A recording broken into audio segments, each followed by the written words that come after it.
Brakati Yahweh, Brakati Yahushai, Brakati Yahweh, Brakati Yahushai, Brakati Yahweh, Brakati Yahweh, Ba'ashem Yahushai, Ba'ashem, Chakudash. It belongs to the apostles and the elders of Great Millstone True Well. Salutations to the hopefully elect out there, you Akim to Sadakim that do this thing in the utmost truth and sincerity. On the pre-Shaman, this week's topic is going to be entitled a response to the Union Square riots, right? Recently as in yesterday, Friday, today, Saturday, I'm on my way to camp, okay? There was a riot in Times Square, and how did this riot, or what caused this riot? An influencer, Kai Kayente, on his Twitch stream, pretty much had a challenge to do a giveaway. And it led to a bunch of people meeting up in the city. Sure enough, things got out of hand, or what have you, all right? And it wasn't, I used that word riot recently because, you know, they were throwing waters and they were kind of doing their own thing and doing their stuff for social media. But it was, you got a large amount of people in Union Square that caused somewhat of a disruption, right? It didn't get crazy like Juve or some shit like that, or, you know, some gang beef like back in the days at these Labor Day parades or Puerto Rican Day parade, whatever. None like that, but they put the man in custody, Kai Kayente. Why they put him in custody? Because, you know, he caused his action led to some disruptions, right? I'm not saying he did anything illegal. That's something they have to sort out.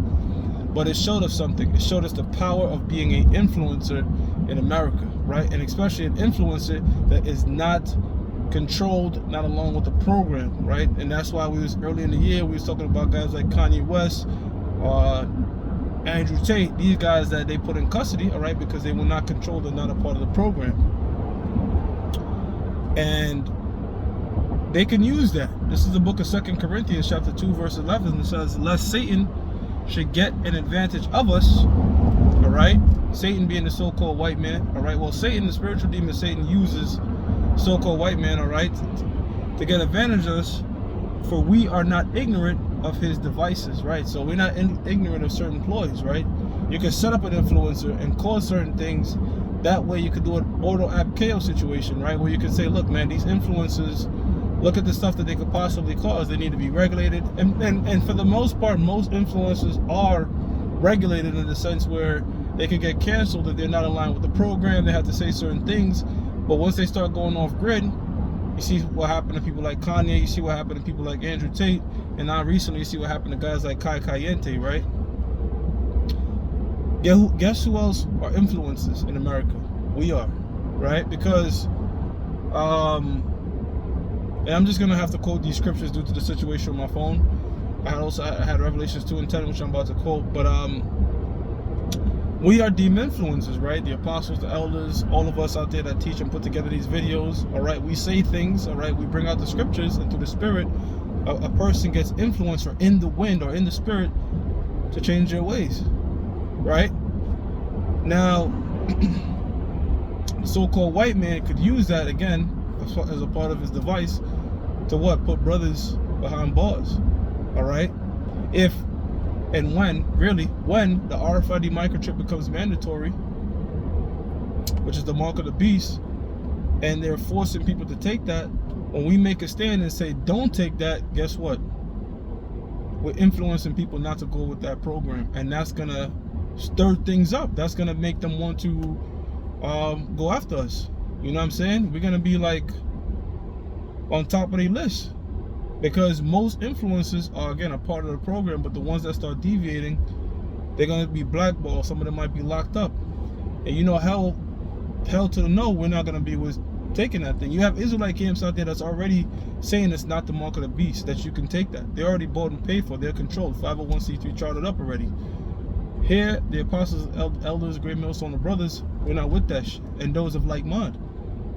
And when we make these videos, guess what? We influencing others to be of the same mind according to the scriptures. In the same way they brought that dude into custody, Revelations 2:10. Let me see if I can read parts of it. Let me see, maybe I could finagle the phone a little bit.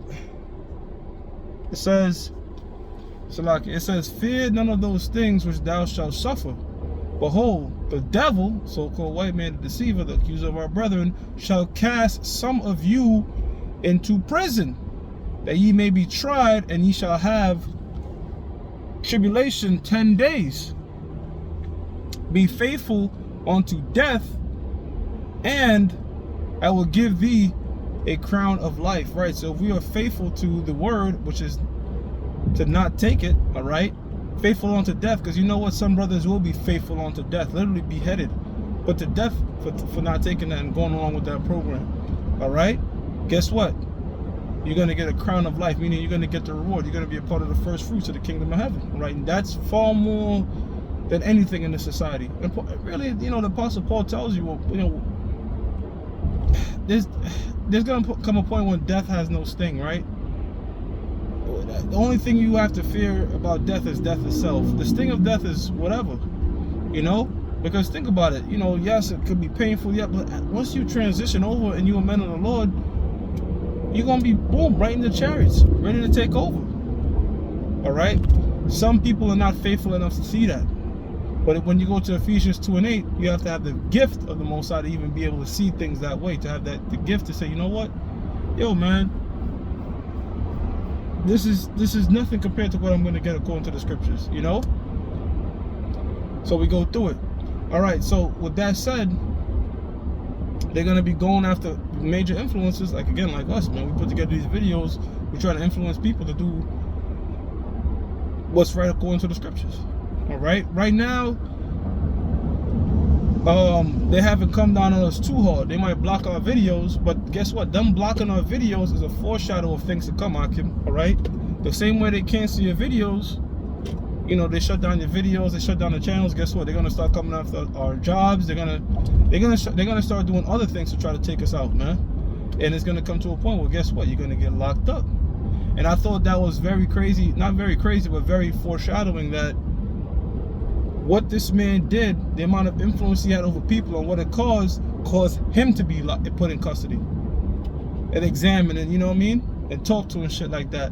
So this so-called land of the free and free, you can't just do whatever you want. If it was freedom, okay, they ain't breaking no laws, what's the deal? No, you had a large influence over a number of people, now we have to question you. You see? We are no different. The other scripture I had, I'm going to quote it, Revelations 3:18, talks about anointing thyself with eye salve. All right, the oil that's in the eyes of the owl to let them see through the dark. All right, what's that for us? The understanding of the scriptures, the spiritual foresight of the scriptures, to see how things are aligned with prophecies, and say, wait a minute, that could possibly lead to that, and then you put together your video, just like I'm doing now. All right, I'm looking at what's going on out there, you know what I'm saying? I'm thinking in my head, how could Esau use this? Because I know Esau, that's how Esau thinks. Any sort of chaos, how can I bring my own established order? How can I use this to further my agenda? That's how Esau thinks. He's an opportunist. All right? And in my mind, I'm like, okay, if he is thinking that, okay, how would that play into prophecies and such, you know? So that's how they can push it. Look, see, these influencers are how they are. We have to put some sort of control over them. But right now it's subtle, but eventually just make it like completely clear. And it's gonna be super evident when that RFID microchip is gonna just when that comes to pass and becomes mandatory. Scriptures like Ezekiel 33 and 33 is gonna be in full effect. You're gonna know who the prophets are. You're gonna know who the men, like, damn, I mocked these dudes. They were men of the Lord. It's going to become super evident in those days. You see? Those are the times we're approaching. Alright, so I'm about to close it up real quick as I head to camp. I'm going to give all praises to, hey man, just Akim. Stay spiritually circumspect. Stay circumspect and spiritually circumspect, man, because there's a lot of moving parts happening. I'm going to give all praises to Yahweh, Ba'ashim Yahushua, Ba'ashim Rakah Kodash, double honors to the apostles and the elders of Great Millstone True Well. Salutations to the hopeful elect out there, you Akim to Sadakim that do this thing in the utmost truth and sincerity. Shalom.